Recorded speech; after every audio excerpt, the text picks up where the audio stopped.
Bienvenidos todos a Audio Lectura Cristiana. En este nuevo episodio de nuestra serie sobre la primera epístola de Juan, llegamos a una exhortación que corrige muchos de los errores más comunes acerca de la vida cristiana. Después de hablar acerca de la realidad del pecado y de la necesidad de confesarlo delante de Dios, el apóstol Juan añade inmediatamente estas palabras: Estas cosas os escribo para que no pequéis. La gracia de Dios nunca fue dada para producir indiferencia hacia el pecado, sino para conducirnos a una vida de mayor santidad y obediencia. Aunque el creyente continúa librando una batalla contra el pecado, jamás debe hacer las paces con él, ni considerarlo algo normal o inevitable. En este estudio basado en la exposición del teólogo reformado Arthur W. Pink, consideraremos el propósito divino de la santificación y el llamado permanente del cristiano a vivir para la gloria de Dios. Esperamos sea de gran bendición para todos. Dicho esto, amados hermanos, comencemos.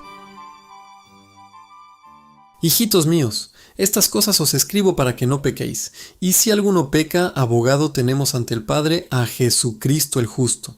Al final de nuestro último capítulo, expresamos la opinión de que el perdón y la purificación de 1.9 incluyen aspectos tanto judiciales como experienciales, objetivos y subjetivos, pero que esto es difícil de comprender plenamente para la mente finita y aún más difícil de expresar con claridad. Siempre debemos tener presente que para Dios no existe el pasado, el presente ni el futuro, aunque por condescendencia hacia nuestras debilidades, a veces los represente así en su palabra. No existen limitaciones de tiempo para el eterno yo soy. Todo es un presente constante. Esto debe recordarse en relación con la expiación.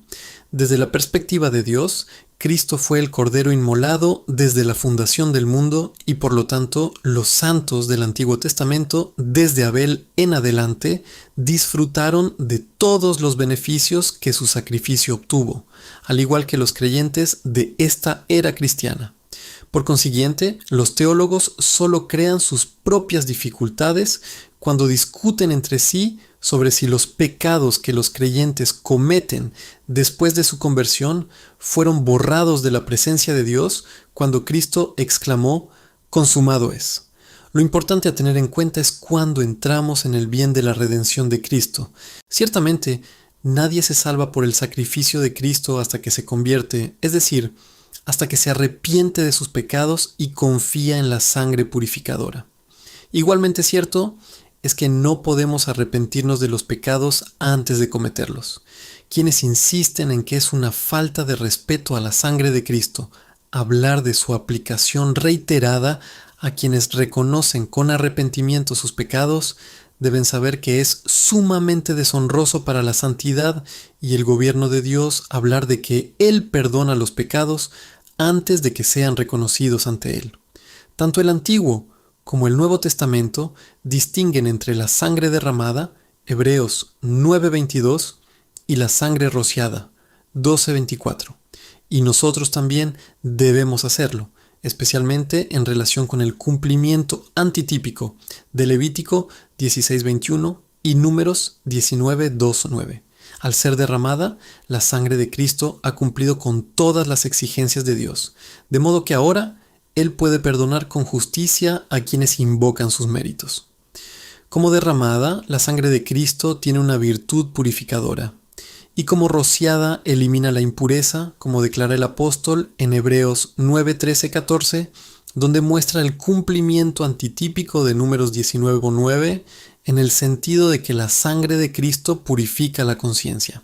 La pregunta de cuándo los pecados del cristiano fueron apartados de la presencia de Dios y fue liberado de la culpa y el castigo que conllevaban admite más de una respuesta. De manera vicaria, Cristo cargó plenamente con el castigo de sus pecados en la cruz, y la culpa fue remitida cuando Dios resucitó a su fiador de entre los muertos. Sin embargo, personalmente no recibe formalmente el perdón de ningún pecado hasta que cree en Cristo para su salvación. El Señor Jesús adquirió y obtuvo el derecho de que los elegidos de Dios recibieran el perdón, pero ellos no participan individualmente de esa bendición hasta que depositan su fe en Él. En la cruz, el Salvador aseguró ciertos beneficios para su pueblo. pero estos no participan de ellos antes de su conversión. También es necesario distinguir entre el perdón general que se recibe en el momento en que aceptamos a Cristo y el perdón más específico y detallado que necesitamos repetidamente, a diario. Afirmar que los cristianos no necesitan orar por el perdón porque todos sus pecados fueron expiados en la cruz demuestra una gran confusión de pensamiento y contradice rotundamente las Escrituras. Un israelita bien podría haber argumentado en contra del sacrificio diario del Cordero porque todas sus iniquidades fueron perdonadas en el día anual de la expiación. Levítico 16:21. La satisfacción de Cristo es, en efecto, eternamente válida ante Dios y no admite repetición ni adición, pero considerando el perdón como un acto de Dios como gobernador moral del mundo, es continuo para las mismas personas. Es la inconformidad del pecado con la ley de Dios y su repugnancia a su santidad. Y como conlleva contaminación y vergüenza para nosotros, es algo que debemos confesar. Nuestros pecados diarios desagradan al Santo, y es nuestro deber reconocerlos. Nos corresponde humillarnos ante Él por ellos. La justicia de Dios exige que reconozcamos nuestra culpa y busquemos su perdón. Los santos del Antiguo Testamento pidieron perdón.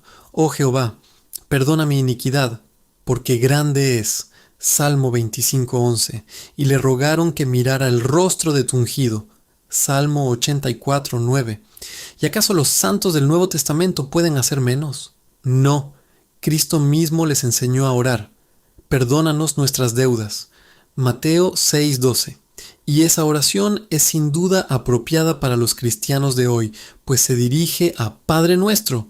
Al hacer esta petición, le pedimos que sea misericordioso con nosotros por amor de Cristo y que no nos impute los pecados que hemos cometido. Hechos 7:60. Según Timoteo 4:16. No entres en juicio con tu siervo. Salmo 143:2. Pedirle a Dios el perdón de nuestros pecados es acercarse al trono de la gracia para alcanzar misericordia.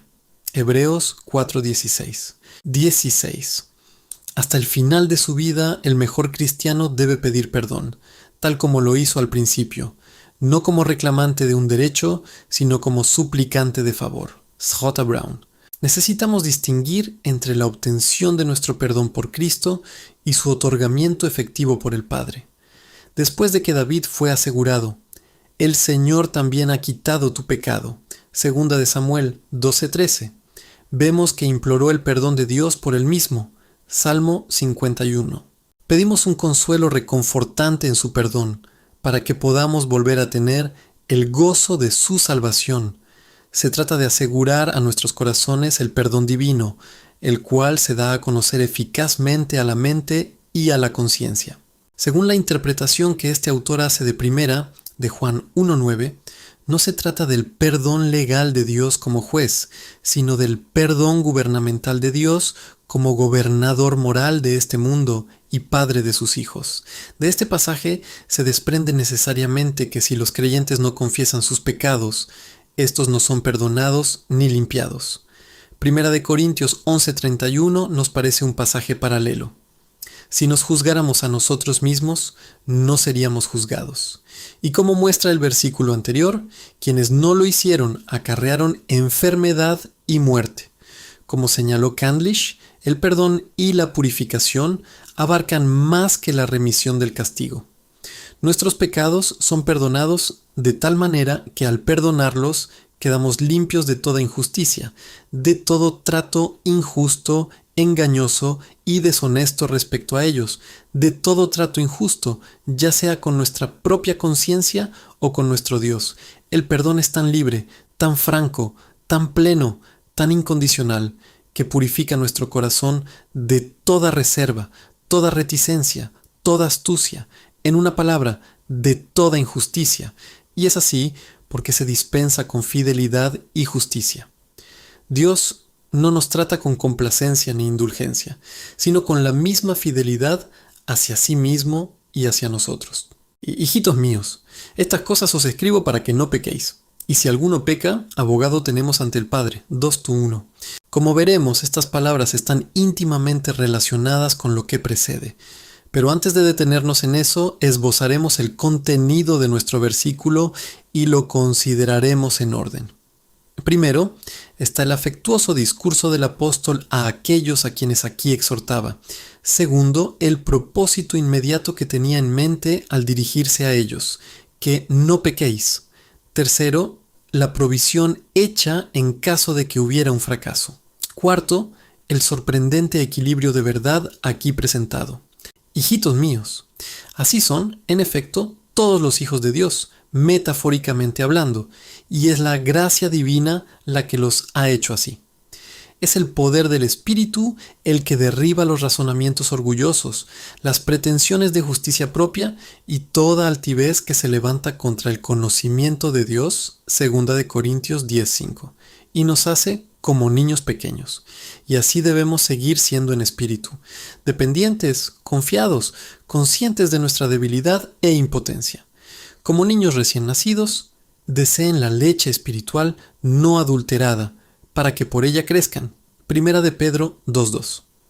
Había, como otros antes que nosotros han señalado, una pertinencia particular en que Juan se dirigiera a ellos de esta manera.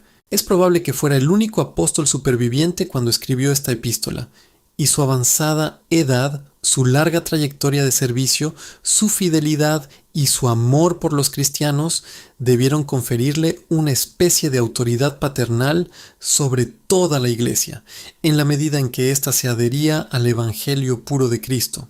Por lo tanto, era particularmente apropiado que se dirigiera a ellos como su familia espiritual, cuyo bienestar le preocupaba profundamente.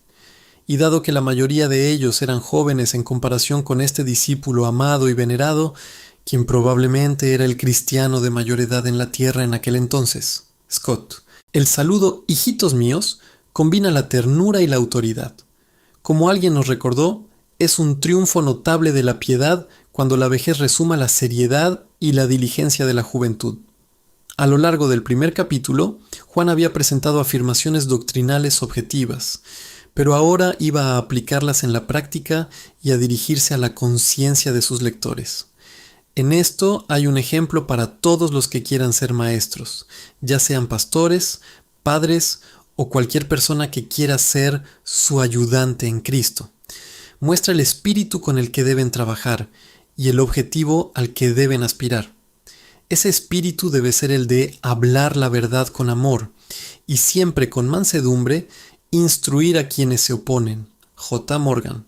Sin embargo, hay que tener cuidado de que ese espíritu tierno y gentil no degenere en una timidez servil, que casi lleva al maestro a disculparse por atreverse a exhortar a los demás. En esta época de afeminamiento, no son pocos los ministros que necesitan prestar atención a estas palabras. Habla de estas cosas, exhorta y reprende con toda autoridad, que nadie te menosprecie. Tito 2:15. Hijitos míos, estas cosas os escribo para que no pequéis. El estas cosas deja claro que los dos primeros versículos del capítulo 2 están íntimamente relacionados con lo expuesto en el primero, y así, en esas palabras, el Espíritu Santo, a través del apóstol, enfatiza la necesidad e importancia de observar atentamente el contexto.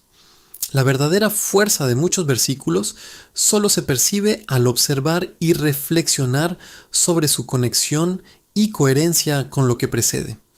En este caso, la referencia remite a todo lo que Juan había dicho desde el comienzo de su epístola. Primero, había presentado a sus lectores la gloriosa persona del mediador como la palabra de vida y como el autor y dador de la vida eterna. Si pues tal es el Señor Jesús y tal es su misión, ¿qué debemos esperar de ello? Ciertamente que salvará a su pueblo de sus pecados. Mateo 1:21. Segundo, había demostrado que el conocimiento salvador de Cristo produce comunión y gozo. ¿Y qué otra cosa sino la santidad debe ser el resultado de ello? En tercer lugar, dejó claro su propósito y la orientación de su mensaje al presentar el carácter de Dios y de quienes disfrutan de la comunión con Él en Cristo. Caminan en la luz y la sangre de Jesucristo, su Hijo, los limpia de todo pecado. Así, la influencia purificadora de dicha comunión resulta evidente. Finalmente, Juan ofreció un breve pero completo resumen de la vida divina en el alma del creyente. Esta se caracteriza por la convicción de pecado, 1:8, y la confesión de sus pecados, 1:9. Los efectos de tales ejercicios del alma deben ser la producción de frutos dignos de arrepentimiento, es decir, un creciente odio al pecado y un dolor piadoso por él. En vista de todo esto, la pertinencia de su mandato práctico "no peques" resulta evidente. Entre lo que mencionó y la práctica o indulgencia del pecado existe una absoluta contradicción. Son totalmente incompatibles. La luz y la oscuridad no se oponen más que la comunión con Dios y la tolerancia del pecado. En vista de todo lo dicho, esta es la aplicación práctica que deben hacer. Podría resumirse como: por lo tanto, no peques. Al rastrear así la conexión de su "estas cosas os escribo" y la exhortación "no pequéis", percibimos la fuerza más completa del "hijitos míos" de Juan, en el que por primera vez se dirigió directamente a sus lectores, a saber que estaba hablando de su responsabilidad, y por lo tanto expresó tanto su cálido amor hacia ellos como su autoridad paternal. Y como dijo Gill, podría servir para hacerles recordar su debilidad en la fe, el conocimiento y la fuerza espiritual, para que no albergaran ideas demasiado elevadas de sí mismos, como si fueran perfectos, sin debilidad alguna. Más específicamente, nuestro versículo actual se relaciona con 1 y 6:10, donde se presenta una doble proposición. Primero, que la comunión con Dios está condicionada al rechazo y la separación de la oscuridad. Segundo, que la comunión va acompañada del reconocimiento del pecado que mora en nosotros y la confesión de sus obras. Juan tenía un propósito definido al hacer estas declaraciones, el cual se expresa claramente en 2:1, y ese propósito es también doble: exhortar y consolar, disuadir de la laxitud moral y brindar alivio a aquellos que, a pesar de sus esfuerzos por lo contrario, a menudo no logran alcanzar su ideal. Primero, no peques. Segundo, si pecas, hay un abogado que intercederá por ti. Pero, ¿cómo se derivan estas consecuencias prácticas de las proposiciones doctrinales anteriores? Pues bien, 1:6-7 lleva a la conclusión de que los creyentes no deben pecar. Sin embargo, los versículos 8 y 9 presuponen que lo harán. Ni siquiera la comunión con aquel que es la luz erradica la oscuridad innata. Sin embargo, no debemos tolerarla ni excusarla, sino resistirla con diligencia y sin reservas. Aún así, nuestros mejores esfuerzos en este sentido solo tienen un éxito parcial, y esto resulta profundamente angustioso para una conciencia sensible. Pero aunque todo pecado perdonado fue perdonado por la sangre de Cristo, que tenía el poder de limpiar de todo pecado, y que la confesión era un medio para alcanzar este perdón, adquirido por la sangre de nuestro Salvador, aún así, algunos hombres podían dejarse seducir por esta doctrina perniciosa de libertinaje, creyendo que al confesarse recibirían inmediatamente el perdón, aunque siguieran los caminos de su propio corazón.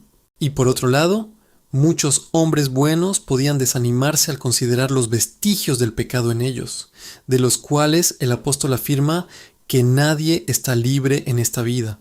Por lo tanto, en 2:1 previene estos dos errores que los hombres infieren de la doctrina anterior: que no nos jactemos ante las noticias de la gracia, ni nos desanimemos al reflexionar sobre nuestro pecado. Aunque les he dicho que el perdón de los pecados se obtiene mediante la confesión, la intención de mis escritos no es fomentar una comisión voluntaria. Si cometen pecado, no deben sentirse tan abatidos como si la puerta de la misericordia se les cerrara. No, hay uno arriba para mantenerla abierta para todo aquel que se arrepiente y cree. S. Charnock, 1628-1680. Estas cosas os escribo para que no pequéis. El estándar de conducta que el Evangelio nos presenta no es menos santo y perfecto que el de la ley. No se permite ninguna indulgencia de la carne, no se tolera ninguna autocomplacencia. Cuando nuestro Señor sanó al hombre impotente, Su palabra para él fue: no peques más. Juan 5:14. Y aunque en ese momento no le correspondía condenar a muerte a la mujer sorprendida en adulterio, lejos de restarle importancia a su crimen, dijo: vete y no peques más. Juan 8:11. Juan no fue el único de los apóstoles que hizo esta exigencia al pueblo del Señor. No te dejes vencer por el mal, sino vence el mal con el bien. Romanos 12:21. Dijo Pablo: y de nuevo, despertad a la justicia y no pequéis. Primera de Corintios 15:34. Asimismo, Pedro, en su primera epístola, sino que, así como aquel que os llamó es santo, sed también vosotros santos en toda vuestra manera de vivir. 1:15. Y de nuevo, amados, os ruego como a extranjeros y peregrinos, que os abstengáis de los deseos carnales que batallan contra el alma, que tengáis una conducta honesta entre los gentiles, para que, aunque os calumnien como malhechores, por vuestras buenas obras, que verán, glorifiquen a Dios en el día de la visitación. 2:11-12. En todas partes de las Escrituras, el Evangelio se presenta como la doctrina que es conforme a la piedad. Primera de Timoteo 6:3, lo cual nos prohíbe considerar el pecado como un elemento normal de la vida cristiana, o incluso considerar su comisión como inevitable. No solo debemos rechazar con aborrecimiento la idea diabólica de que la gracia de Dios y el sacrificio de Cristo dan licencia para pecar, sino que ni siquiera debemos verlos como una provisión para la debilidad de la carne. No peques es la exigencia perentoria e incondicional.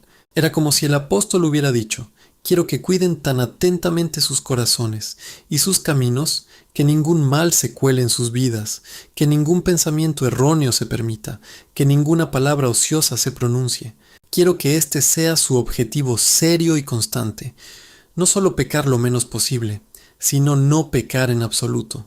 Se debe tener mucho cuidado de no rebajar ni erosionar el elevado estándar de pureza moral que Dios ha establecido ante nosotros. El mandamiento de no pecar no debe limitarse a la comisión de delitos graves y flagrantes, ni a actos manifiestos en la vida exterior, sino que también abarca todos los pecados internos. Cada afirmación de las Sagradas Escrituras debe interpretarse en su sentido pleno y justo, y jamás debemos atenuarla ni modificarla. No peques es el estándar de excelencia que Dios nos ha presentado, pues el santo no puede aspirar a menos, y nuestra obligación de estar a la altura es innegable, es el requisito constante del Evangelio, pues el propósito de la muerte de Cristo no fue solo expiar los pecados cometidos por su pueblo, sino también proporcionarles motivos para fortalecer sus almas y evitar que persistieran en ellos. Segunda de Corintios 5:14-15. No pecar es el ideal sublime del cristiano, cuya búsqueda ferviente implica el uso de todas sus facultades y capacidades. Es lo que todo corazón renovado anhela alcanzar. Pocos de nuestros lectores se inclinarán a cuestionar la afirmación de que la completa conformidad con la imagen de Cristo debe ser el esfuerzo diario de todo santo. Sin embargo, ¿cuántos parecen hacer de esto su firme resolución y propósito? Debemos proponernos abstenernos de todo aquello que desagrada a Cristo, sin reservas. Debemos fijar nuestra mirada en nuestra regla y no en nuestras debilidades. No digamos de antemano que el fracaso es inevitable, sino más bien, todo lo puedo en Cristo que me fortalece. Filipenses 4:13. El Evangelio está diseñado para inspirar amor a Dios y santidad, y cada parte de él revela la naturaleza maligna y los efectos perniciosos del pecado, y nos exhorta a odiarlo, temerlo y huir de él. No peques. Hacer de esto algo menos que la ocupación diaria de nuestra vida se opone a la gracia divina, pues enseña a quienes lo reciben a renunciar a los deseos impíos y mundanos y a vivir sobria, justa y piadosamente en este mundo. Título 2.12. Es antagónico a la fe salvadora en Cristo, pues ésta lo recibe como Señor y confía en Él como Salvador. Y si nos dejamos dominar por Satanás, en lugar de obedecer a Cristo, no participamos de su salvación. Hebreos 5:9. Es la presunción, y no la fe la que juega con la tentación. Es contradictorio con el arrepentimiento, que incluye tanto un dolor piadoso por el pecado como el propósito sincero de abandonarlo. El arrepentimiento espiritual, don de Dios, Hechos 5:31, 2 Timoteo 2:25. No solo aparta el corazón del pecado, sino que lo combate, sirviendo así de freno a las malas inclinaciones. Entra en conflicto con el amor sincero a Dios, pues éste busca glorificarlo en todo y convierte el deber en un deleite.